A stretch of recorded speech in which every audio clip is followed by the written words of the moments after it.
আজকে হচ্ছে আমাদের স্কুলে ক্লাস পার্টি ছিল। তো ক্লাস পার্টির লাস্ট দিন নাকি গার্জিয়ানরা হচ্ছে টিচারদের গিফট দেয়। আমি আসলে এটা কোনো স্কুলে দেখি নাই। মানে এই স্কুলে আমি দেখতেছি। তো এগুলো হচ্ছে আমার সব গিফট আরকি। আলহামদুলিল্লাহ এত গিফট পাইছি। তো এখন হচ্ছে এগুলো আনবক্সিং করার পালা। এগুলো সব হচ্ছে এখন আমি আনবক্সিং করব। একটা গিফট ছিল হটপট, ওটা হচ্ছে আশফার আম্মু দিয়েছে। ওটা একদিন আগেই দিয়ে ফেলছে। তো ওটা আমার শ্বশুরবাড়ি, ওটা আর নিতে পারিনি ভিডিওতে। তো এগুলো হচ্ছে আমার স্টুডেন্টরা গিফট দিয়েছে। এটা ছিল কাকরাক ব্যান্ড, তারপর হচ্ছে বাটি ছিল। এটা হচ্ছে ইসবা দিয়েছে।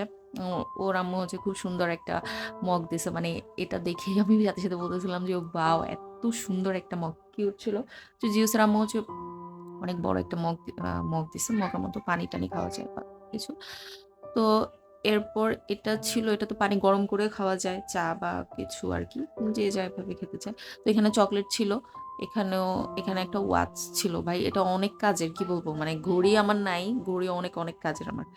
তো এটা ছিল হচ্ছে একটা মগ, এটা অনেক সুন্দর। তারপর এটা কার গিফট করছি জানি না, এটাও একটা মগ ছিল, এটাও সুন্দর। ঠিক সেম টু সেম আরেকটা মগ ছিল, ইয়েলো কালার, জাস্ট ডিজাইনটা হালকা একটু চেঞ্জ। এই মগটা অনেক সুন্দর, অনেক বড় ছিল। তারপর আনহা হচ্ছে আমাকে দিছে মগ, এই যে ওই ডিজাইনার, এটা হচ্ছে মিলে গেছে। তারপর ইব্রাহিম আমাকে একটা পার্স দিছে। ভাই পার্স অনেক অনেক উপকার, মানে এই পার্সটা অনেক সুন্দর ছিল, ভালো হয়েছে, এমন একটা জিনিস দিছে মানে যেটা আমি ইউজ করতে পারবো সব সময়। আমার কাছে পার্সটা ভালো লাগছে। তারপর ফারিসার আম্মু যে এই পার্সটা দিছে, এটাও আমার অনেক কাজের, অনেক উপকার, মানে পার্স হচ্ছে আমার অনেক পছন্দের। এই তো সব গিফট।